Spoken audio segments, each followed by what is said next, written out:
40 years ago, most of this was desert. Now there's a glittering metropolis, the fastest growing desert city on the planet, Dubai. When I first came here, none of this existed. It was one huge, big desert. Building a city like this in one of the hottest, inhospitable places on Earth seems impossible. So how did engineers do it?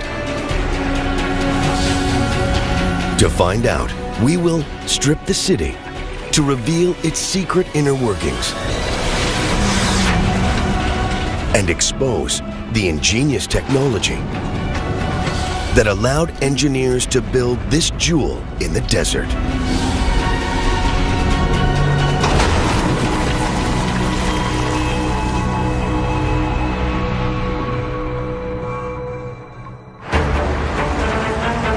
"8 a.m. in Dubai. Temperatures will soon reach over 100 degrees Fahrenheit. But Dubai's 2 million citizens don't have to worry about the scorching heat or know much about the technology that keeps them alive. The city's most visible techno-marvel is the Burj Khalifa. Half a mile high, almost twice as tall as the Empire State Building.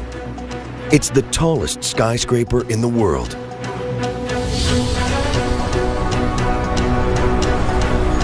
Tearing away its glass skin reveals a hive of activity. Up to 35,000 people can live and work in this gigantic greenhouse. What stops them from being roasted alive? The short answer? Water. 200,000 gallons a day for this building alone. Finding this much water in one of the driest places on Earth was a huge challenge when the building boom began 40 years ago.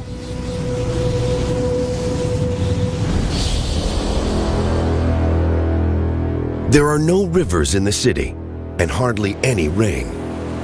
Yet Dubai is awash with water. How is this possible?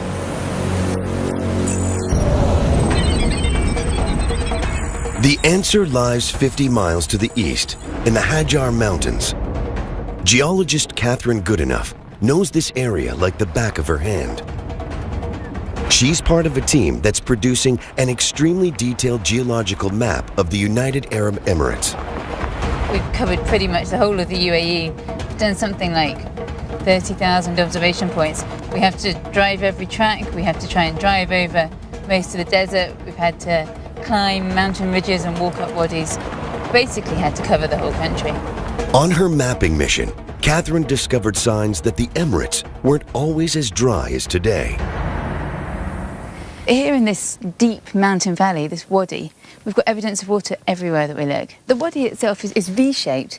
That pretty much tells you that the valley has been carved out by flowing water. And then we can see that all the rocks around here have been smoothed off, just planed off and eroded by the action of water. 2 million years ago, Dubai was a really wet place. Where the skyscrapers stand today, mighty rivers flowed through a lush, fertile floodplain.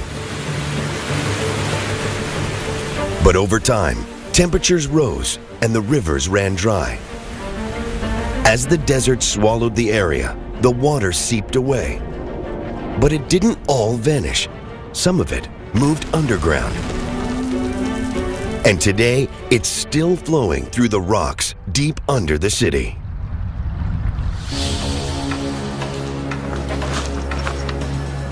When the water's flowing through the wadis, of course, it's flowing really quickly. But once it gets underground, it starts flowing around between sand grains and pebbles and so on. It moves much more slowly. And also, of course, it can't evaporate as easily because it's not on the surface. So that water can stay there in the ground for thousands of years. And that provided the original source of water for Dubai. The ancient water kick-started Dubai's explosive growth.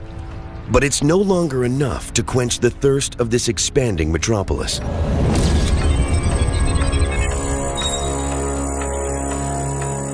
Today, the city relies on huge desalination plants that turns seawater into fresh water.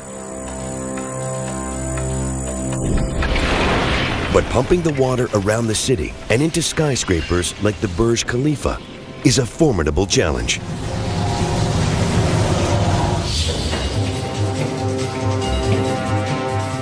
Engineer John Zwetz has overseen the installation of water networks into many of the city's towers. If we're able to just look at the water distribution infrastructure, one would see a myriad, almost like a spaghetti bowl of pipes. Water is distributed to every corner, at every floor, at every level.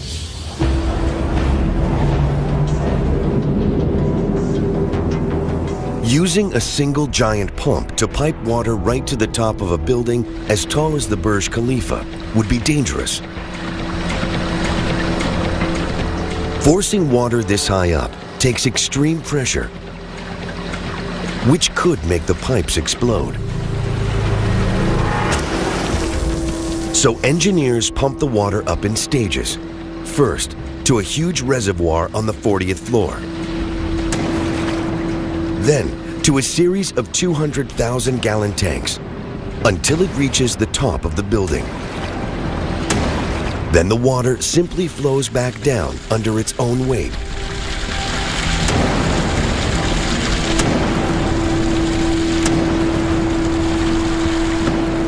Almost 250,000 gallons of water a day pass through the building, enough to keep its inhabitants happy.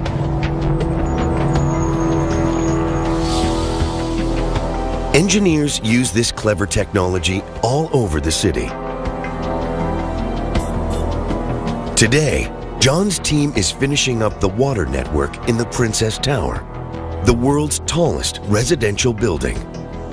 They must push water up 100 floors, more than 1/4 of a mile.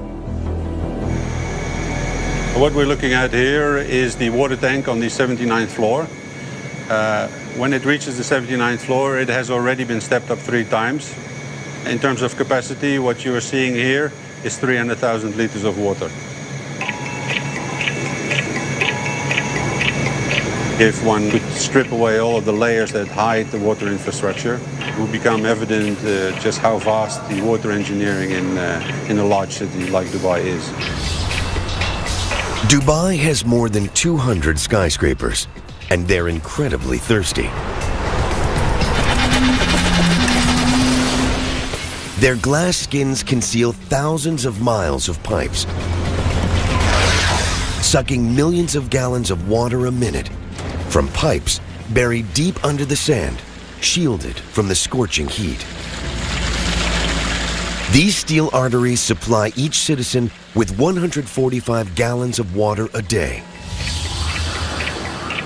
Water is at the heart of everything in Dubai, and the city's engineers have mastered it.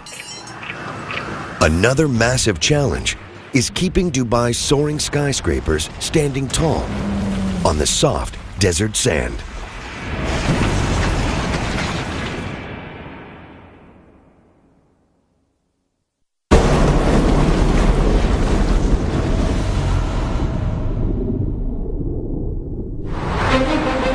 This is the most impressive street in the Middle East, Sheikh Zayed Road in Dubai.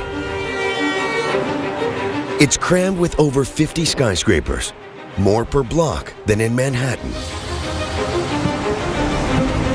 Each tower weighs up to 250,000 tons.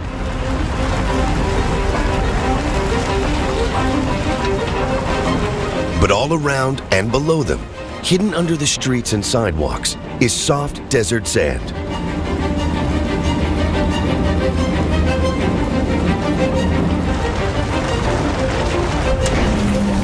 The big challenge for Dubai's engineers is to stop these towers from toppling over.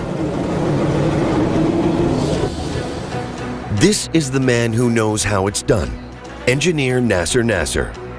His latest colossus is more than 600 feet tall, the Burj Boulevard Tower. Now, is this the latest drawing which we have? When I first came here, none of this existed. It was one huge big desert. The only way to move around here was only in four-wheel drive. Now look at that. You have one of the most sophisticated and luxurious towns all over the world. The Burnside Boulevard is a steel and concrete Goliath. This building weighs about 100,000 tons. But that's a pretty heavy load. You need some solid foundations to take this load and distribute it. And solid foundations need solid rock to rest on.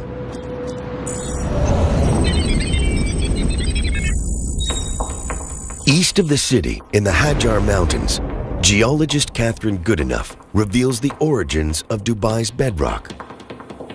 These mountains are really, really important for Dubai because it's from these mountains that the foundations of Dubai came. These rocks that we're looking at here, these were actually formed about 95 million years ago or so. They were part of the ocean floor. But then kind of huge tectonic forces and compressional forces squeezed that seafloor and pushed these rocks up onto the edge of the continent, where they are now.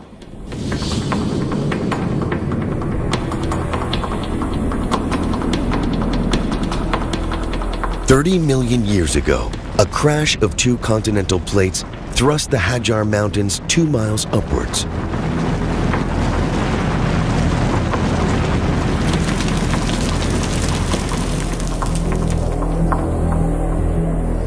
Over millions of years, water raining down on their peaks ripped rocks away from the mountains and washed them all the way to Dubai.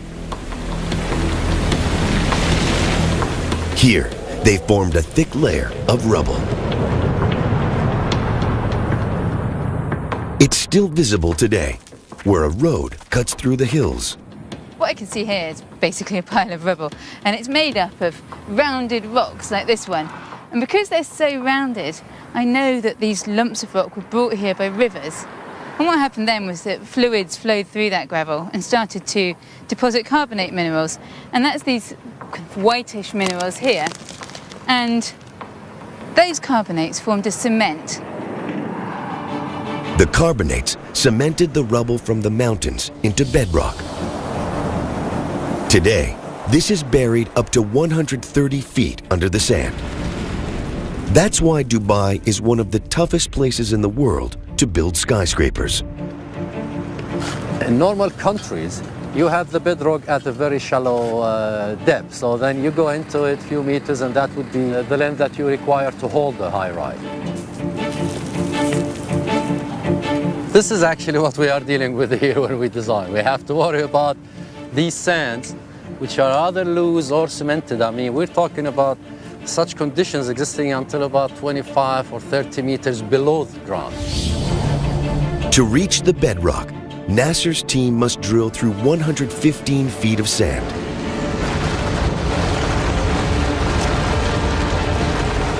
They fill the holes with a thick clay slurry to stop them from caving in. Then they drop in long steel cages and pump 100 tons of concrete into each hole. This hardens into a rigid pillar called a foundation pile. In Manhattan, a building like this needs just a handful of piles to stand up. In Dubai, it needs 250. They squash the ground under the skyscraper into a rock-solid foundation.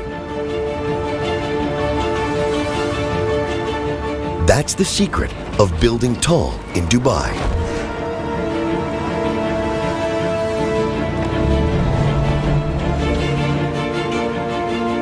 If you actually can visualize it and just look deep into the ground now, you would be actually looking at a concrete jungle with huge poles of 1 meter size.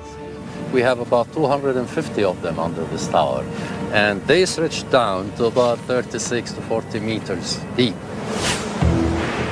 A building like the Burnside Boulevard needs over 75,000 tons of concrete. Casting it in the desert heat is nearly impossible. Imagine in the summer, the temperature outside rotates around 50 degrees Celsius. Now, that is a lot of heat. If you start in the morning, for example, and you hit the high temperatures at 12, 1, 2 o'clock, then your concrete will simply be spoiled. You cannot. You're going to have such big cracks, you're going to have to destroy it.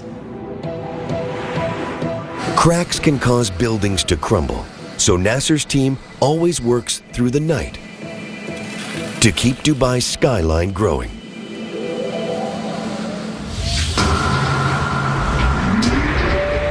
There's more concrete per block under Sheikh Zayed Road than almost any other street in the world. But without these piles, Dubai as we know it would not exist.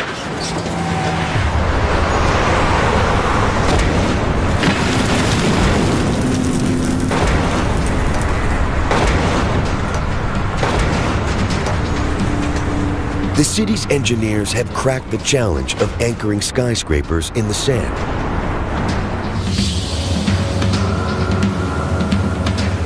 But they must also protect them from the ferocious desert wind.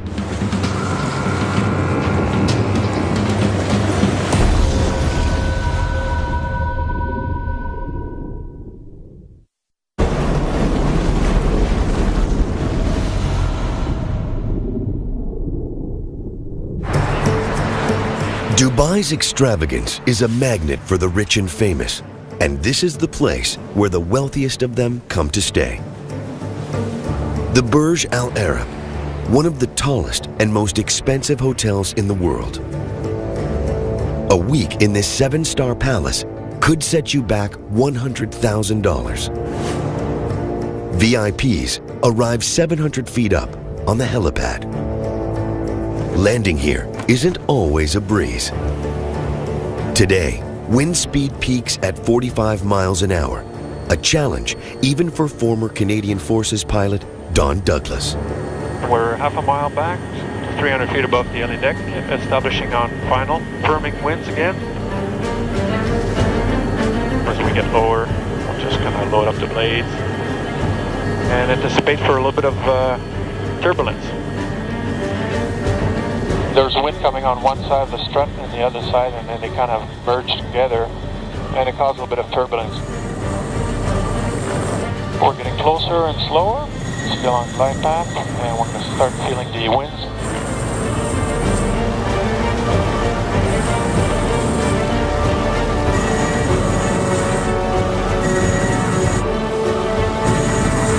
Hope you enjoyed it. Was that too turbulent? Rotor. No. Welcome back to the Burj Al Arab. Warning. Today was hairy, but it can get worse. The wind in Dubai can hit 80 miles an hour. Protecting buildings from these storms is another challenge for the city's engineers.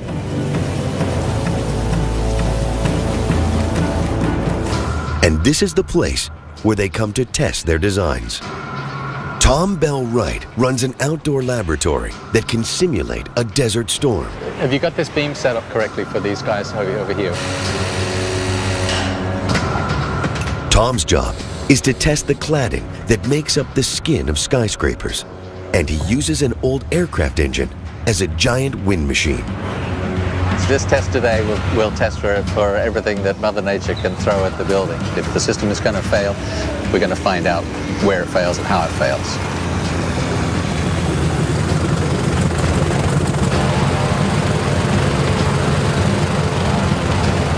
As he brings it up to full speed, it will be generating about 145 kilometers per hour. The crew add water into the mix, so even tiny cracks in the panels show up. If the inspectors spot just a trace of water inside, the design will fail.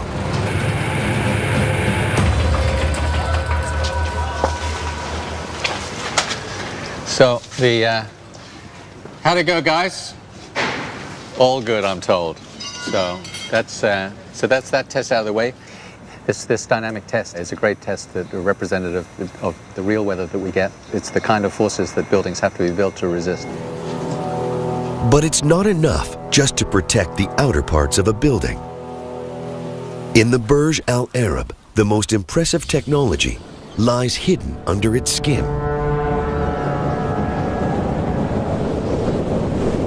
The winds blowing across the Gulf are so strong, they could bend or even break the building's concrete core. So engineers wrap the Burj Al Arab in a strong steel frame. bolted to a steel spine. An exoskeleton. This ingenious invention spreads the force of the wind and stabilizes the concrete core. Hidden inside the skeleton are shock absorbers. These move against the direction of the wind and reduce the motion even more, so guests can sip their expensive cocktails without feeling seasick.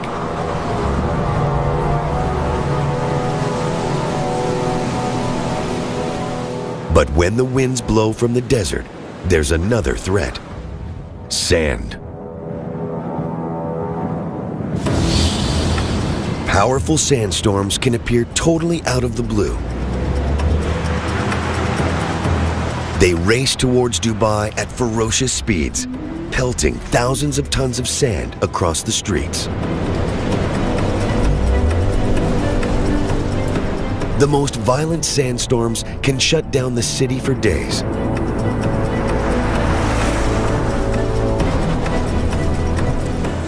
This one, caught on tape, reduces visibility to just a few feet.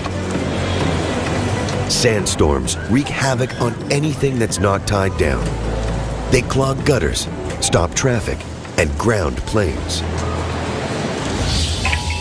Dubai is in the firing line because it sits on the edge of the largest continuous stretch of sand in the world. The Rub Al Khali Desert. It's not the place you want to be on a stormy day.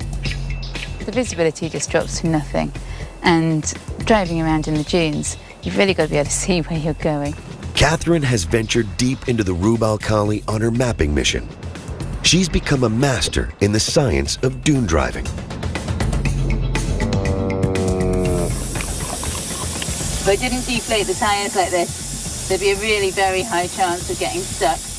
There's a bit more of an adrenaline rush driving in the desert than in the mountains. It's fast and it's furious. Going over the dune now, going over a dune edge, and it's just a question of letting the car drive. There's no point in touching the brakes, because if you do that, you just end up weighing in and you can end up in all sorts of trouble very quickly. Reading the contours of these dunes helps Catherine power across them. Right, I'm just going to have to accelerate a bit to try and get up this bit of soft sand. And it gives her clues about how the wind interacts with them. Sand dunes are a bit like puzzles, really. There's quite a lot of information in them. Heading up this dune, I can see that the shallow side is where the wind's coming from, blowing the sand grains up the shallow side, and then they're blowing off down the steep side. It's quite breezy today, but most of the sand is still just rolling along the surface of the dunes here. As the wind gets stronger, it starts to pick up heavier grains of sand. When they crash back down, they release a myriad of dust particles. These billow high up into the air in dense clouds of driving sand. When they finally hit Dubai, they're not a welcome sight. Especially if you're the man in charge of health and safety at the Burj Al Arab. The sandstorm will build up from the inland, and you can basically see it's like a big cloud that is running up here. The cloud is covering the whole of Burj, and we're looking at a speed of approximately 15 to 20 knots when it will hit the Burj. Everything is full of dust, everything gets dirty. 4 times a year, armed with jet washers, a daring crew get ready to launch themselves off the Burj Al Arab to give it a good scrubbing. This is a high-risk event because these people are completely relying on the ropes and the harnesses which they are wearing.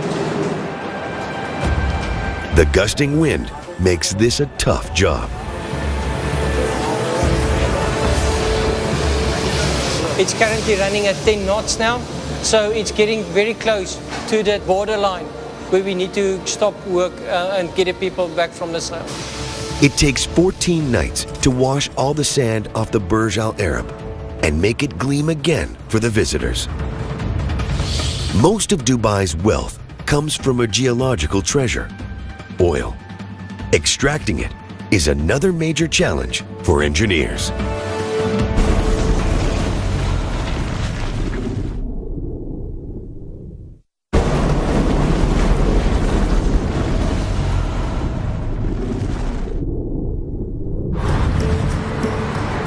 The driving force behind Dubai's incredible growth is oil. The Arabian Gulf region has more of it than anywhere else in the world, but tapping into the black gold is not easy.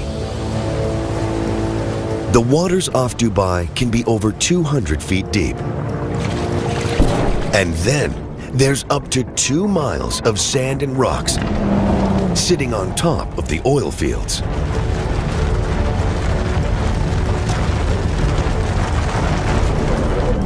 Finding and exploiting those precious reservoirs is a real challenge.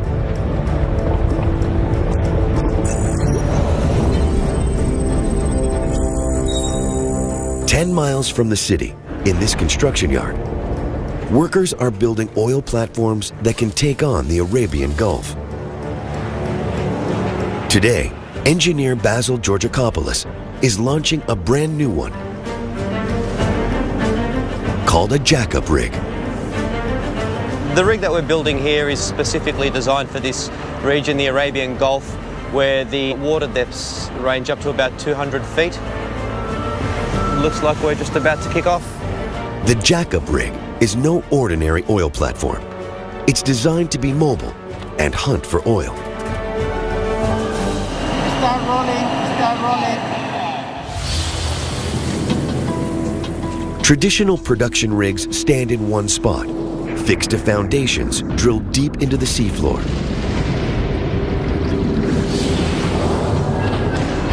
A jack-up rig is less restricted. It can float out wherever it's needed and then extend its long legs. Large, flat feet spread its weight safely over the seabed. They hold the rig firm while its drill pierces the rock to tap into the treasure hidden under the Gulf.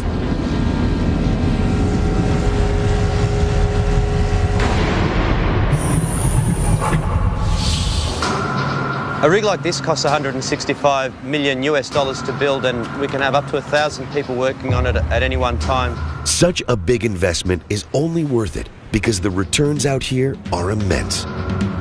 The Arabian Gulf holds over 500 billion barrels of oil, the bulk of our planet's known oil reserves.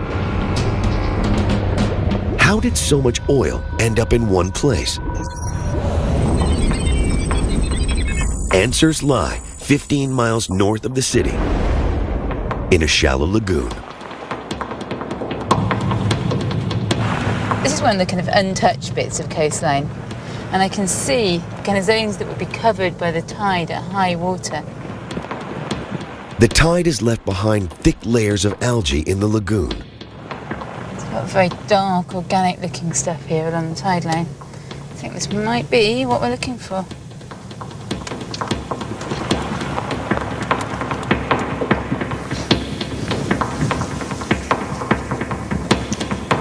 Wow. This is amazing. It's almost like a bit of old leather. But actually, it's a sheet of living organisms, or the remains of living organisms. The ancestors of these tiny organisms made the oil in Dubai.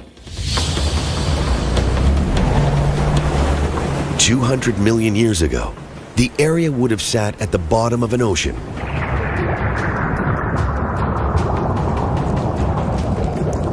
Its warm, shallow waters teemed with microscopic sea creatures. As they died, they formed a carpet of cadavers on the seafloor. Sediments settled on top, increasing the pressure and heat below. Over time, this transformed the dead sea creatures into oil. This black gold sat trapped until cracks in the rocks around it allowed it to ooze upwards and pool in hundreds of pockets deep under the Gulf. It's this geological accident that really put Dubai on the map. In the construction yard, Basil's rig is ready for action. The crew must now move the 6,000-ton steel monster onto an ocean-going barge. There's a lot of eyes watching, and it's a very critical operation so that we can actually achieve the delivery date. Right side, right side, right side, right side. They have just 80 minutes at high tide to complete the operation. If they fail, the barge could be grounded. This is the first time we try this barge, and I don't want to run out of time. At the moment, everybody's sort of watching these ramps that have moved a little bit with the tide. The team floods ballast tanks in the front of the barge to balance the massive weight bearing down on the back end. This is when the barge is really starting to feel a bending moment now. We're just going to go and watch the bow, because as the weight shifts onto the barge now, she's going to tend to want to tilt forward. All going very well, actually. The ballasting has been good. The weight's shifting nicely, so excellent. The rig makes it onto the barge just before the tide turns. In a few weeks, it will join the hunt for oil and power Dubai's expansion. It's going to go out to the Arabian Gulf. It already has a chosen location, and it'll begin pretty much operating immediately. This is the latest in a series of oil rigs, pumping more than 50,000 barrels a day from Dubai's offshore oil pockets.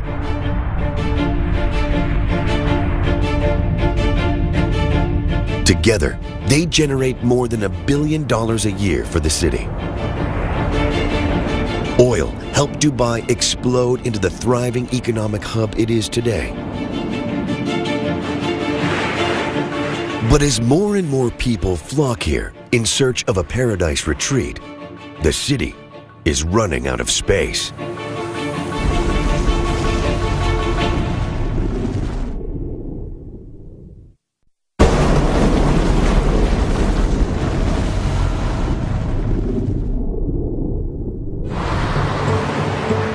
Dubai is the fastest growing desert city on Earth.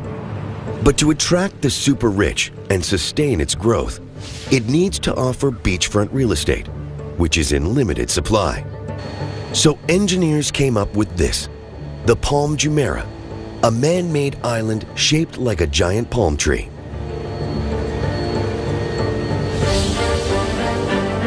It's a monumental feat of engineering. Pulling the plug on the ocean reveals its true scale.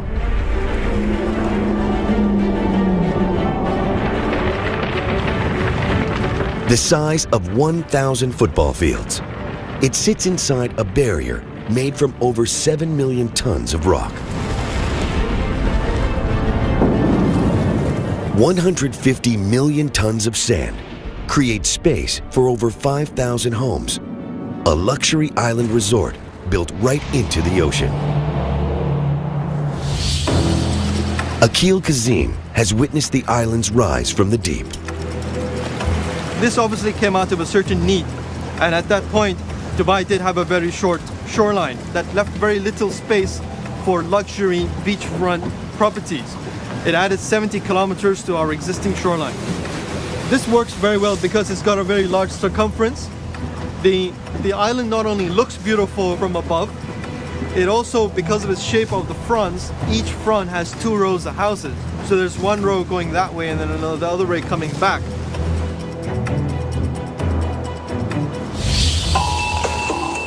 Man-made islands like the Palm are the ultimate way to expand the waterfront in Dubai. And this is the type of machine they use to build them. The cutter suction dredger, Khalij Bay. It can rip over 100,000 tons of sand and rock off the seafloor every week. Its secret weapon? This lethal cutter head. On the cutter head there are cutter teeth mounted. These are the hammers that break the material. We are dredging rock, we are dredging sandy material. In this cutter head, at the inside there's a big suction mouth, and it sucks up all material that has been loosened by the head itself. better not fall in. Building an island from scratch takes a whole fleet of dredgers. They must harvest more than 150 million tons of sand. A satellite feeds the exact shape of the island to the ship's navigation systems. Pipes shoot the sand back into the sea until the rough shape of the island rises above the surface. Finally, boats with huge suction pumps smooth out the edges.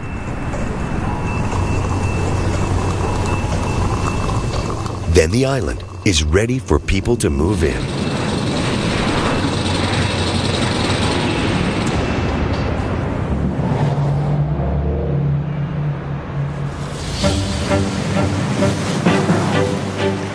To buy here, you need cash. Lots of it. The best plots sell for up to $50 million. What makes this unique is that it's got a 275-degree view of the sea. And this person has obviously paid a premium for this location. A plot like this would typically go for about 170 million dirhams. You would obviously be someone to whom money is no object. Building into the sea is the way to go in Dubai, and the coastline has changed dramatically. Construction crews have used over 800 million tons of sand to create more than 900 city blocks of land in the sea. That's enough sand to bury New York Central Park more than 4 feet deep.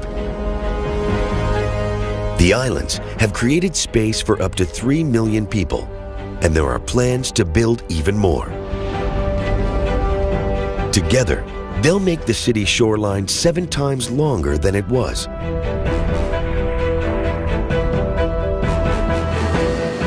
The dredgers have changed the coast of Dubai beyond recognition. But nature is fighting back. The wind and currents threaten to drag the sand back out to sea. Engineers must take drastic action to protect their coastline from the ocean.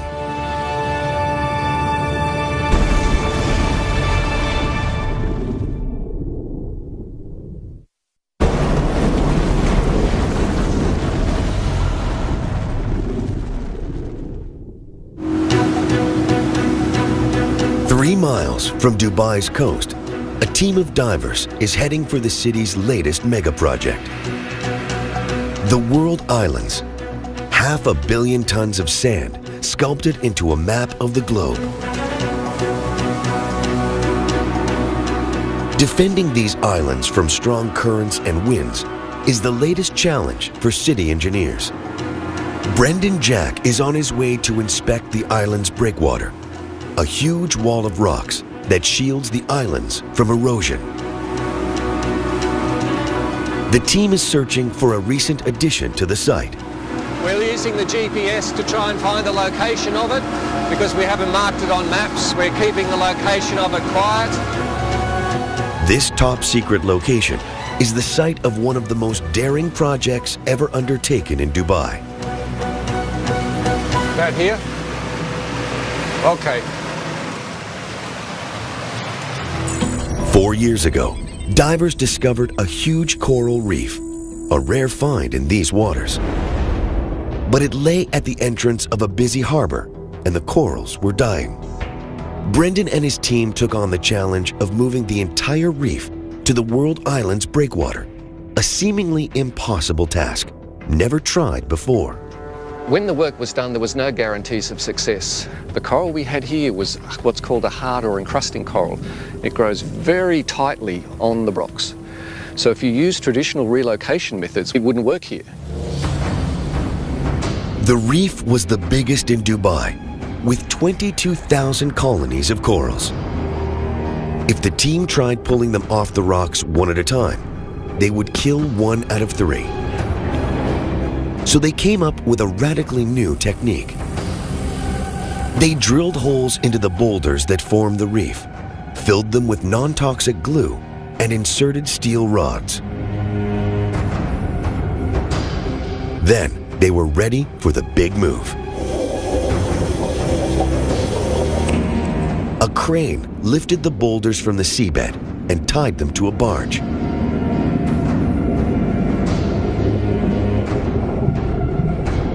Now the crew could tow the corals 9 miles to their new home, so they never left the water.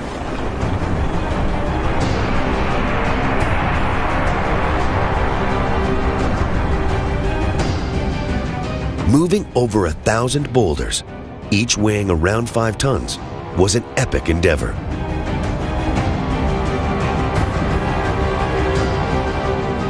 The team had to tow them out to the world islands and gently lower them onto the breakwater, hoping the corals were undamaged. They have been spread over the space of 10 football fields to give this coral the best chance it possibly has for survival and for growing more coral out here on the reef. Today, Brendan's divers are checking on the corals to see how they're doing. Ready to dive? Okay. Rough weather stirs up the water. The swell that we're experiencing today is exactly why the reef is here. It is to provide that physical protection for the islands that have been created inside the breakwater. Normally, 1/3 of all relocated corals die.